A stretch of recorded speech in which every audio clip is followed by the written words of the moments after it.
متی 24واں باب۔ اور یسوع ہیکل سے نکل کر جا رہا تھا کہ اس کے شاگرد اس کے پاس آئے تاکہ اسے ہیکل کی عمارتیں دکھائیں۔ اس نے جواب میں ان سے کہا، کیا تم ان سب چیزوں کو نہیں دیکھتے؟ میں تم سے سچ کہتا ہوں کہ یہاں کسی پتھر پر پتھر باقی نہ رہے گا جو گرایا نہ جائے۔ اور جب وہ زیتون کے پہاڑ پر بیٹھا تھا، اس کے شاگردوں نے الگ اس کے پاس آ کر کہا، ہم کو بتا کہ یہ باتیں کب ہوں گی اور تیرے آنے اور دنیا کے آخر ہونے کا نشان کیا ہوگا؟ یسوع نے جواب میں ان سے کہا کہ خبردار کوئی تم کو گمراہ نہ کر دے، کیونکہ بہتیرے میرے نام سے آئیں گے اور کہیں گے میں مسیح ہوں، اور بہت سے لوگوں کو گمراہ کریں گے، اور تم لڑائیاں اور لڑائیوں کی افواہ سنو گے۔ خبردار گھبرا نہ جانا، کیونکہ ان باتوں کا واقعہ ہونا ضرور ہے، لیکن اس وقت خاتمہ نہ ہوگا، کیونکہ قوم پر قوم اور سلطنت پر سلطنت چڑھائی کرے گی، اور جگہ جگہ کال پڑیں گے اور بھونچال آئیں گے، لیکن یہ سب باتیں مصیبتوں کا شروع ہی ہوں گی۔ اس وقت لوگ تم کو ایذا دینے کے لیے پکڑوائیں گے اور تم کو قتل کریں گے، اور میرے نام کی خاطر سب قومیں تم سے عداوت رکھیں گی، اور اس وقت بہتیرے ٹھوکر کھائیں گے اور ایک دوسرے کو پکڑوائیں گے اور ایک دوسرے سے عداوت رکھیں گے، اور بہت سے جھوٹے نبی اٹھ کھڑے ہوں گے اور بہتیروں کو گمراہ کریں گے، اور بے دینی کے بڑھ جانے سے بہتیروں کی محبت ٹھنڈی پڑ جائے گی، مگر جو آخر تک برداشت کرے گا وہ نجات پائے گا۔ اور بادشاہی کی اس خوشخبری کی منادی تمام دنیا میں ہوگی تاکہ سب قوموں کے لیے گواہی ہو، تب خاتمہ ہوگا۔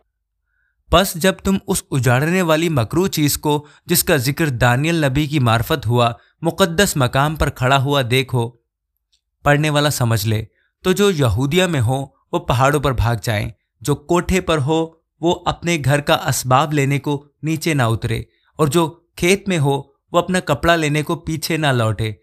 مگر افسوس ان پر جو ان دنوں میں حاملہ ہوں اور جو دودھ پلاتی ہوں۔ پس دعا کرو کہ تم کو جاڑوں میں یا سبت کے دن بھاگنا نہ پڑے، کیونکہ اس وقت ایسی بڑی مصیبت ہوگی کہ دنیا کے شروع سے نہ اب تک ہوئی نہ کبھی ہوگی۔ اور اگر وہ دن گھٹائے نہ جاتے تو کوئی بشر نہ بچتا، مگر برگزیدوں کی خاطر وہ دن گھٹائے جائیں گے۔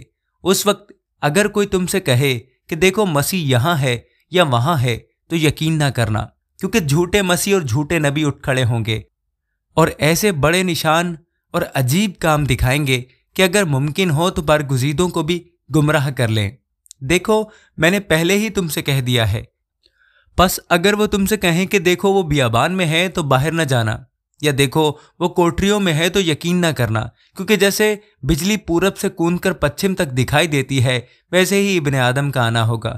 جہاں مردار ہیں وہاں گدھ جمع ہو جائیں گے، اور فوراً ان دنوں کی مصیبت کے بعد سورج تاریک ہو جائے گا اور چاند اپنی روشنی نہ دے گا، اور ستارے آسمان سے گریں گے اور آسمانوں کی قوتیں ہلائی جائیں گی، اور اس وقت ابن آدم کا نشان آسمان پر دکھائی دے گا، اور اس وقت زمین کی سب قومیں چھاتی پیٹیں گی اور ابن آدم کو بڑی قدرت اور جلال کے ساتھ آسمان کے بادلوں پر آتے دیکھیں گی، اور وہ نرسنگے کی بڑی آواز کے ساتھ اپنے فرشتوں کو بھیجے گا، اور وہ اس کے برگزیدوں کو چاروں طرف سے آسمان کے اس کنارے سے اس کنارے تک جمع کریں گے۔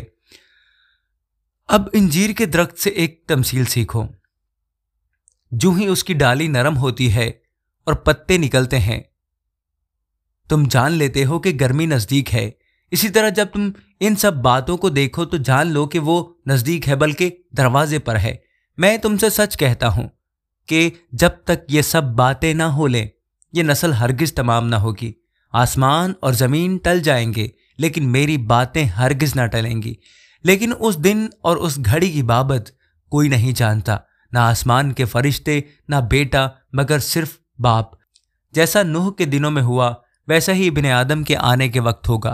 کیونکہ جس طرح طوفان سے پہلے کے دنوں میں لوگ کھاتے پیتے اور بیاہ شادی کرتے تھے، اس دن تک کہ نوح کشتی میں داخل ہوا، اور جب تک طوفان آ کر ان سب کو بہا نہ لے گیا ان کو خبر نہ ہوئی، اسی طرح ابن آدم کا آنا ہوگا۔ اس وقت دو آدمی کھیت میں ہوں گے، ایک لے لیا جائے گا اور دوسرا چھوڑ دیا جائے گا۔ دو عورتیں چکی پیستی ہوں گی، ایک لے لی جائے گی اور دوسری چھوڑ دی جائے گی۔ پس جاگتے رہو، کیونکہ تم نہیں جانتے کہ تمہارا خداوند کس وقت آئے گا۔ لیکن یہ جان رکھو کہ اگر گھر کے مالک کو معلوم ہوتا کہ چور رات کو کون سے پہر آئے گا تو جاگتا رہتا اور اپنے گھر میں نقب نہ لگانے دیتا۔ اس لیے تم بھی تیار رہو، کیونکہ جس گھڑی تم کو گمان بھی نہ ہوگا ابن آدم آ جائے گا۔ پس وہ دیانتدار اور عقل مند نوکر کون سا ہے جسے مالک نے اپنے نوکر چاکروں پر مقرر کیا تاکہ وقت پر ان کو کھانا دے؟ مبارک ہے وہ نوکر جسے اس کا مالک آ کر ایسا ہی کرتے پائے۔ میں تم سے سچ کہتا ہوں کہ وہ اسے اپنے سارے مال کا مختار کر دے گا۔ لیکن اگر وہ خراب نوکر اپنے دل میں یہ کہہ کر کے میرے مالک کے آنے میں دیر ہے، اپنے ہم خدمتوں کو مارنا شروع کر دے اور شرابیوں کے ساتھ کھائے پیے، تو اس نوکر کا مالک ایسے دن کہ وہ اس کی راہ نہ دیکھتا ہو اور ایسی گھڑی کہ وہ نہ جانتا ہو موجود ہوگا اور خوب کوڑے لگا کر اس کو ریاکاروں میں شامل کرے گا۔ وہاں رونا اور دانت پیسنا ہوگا۔ آمین۔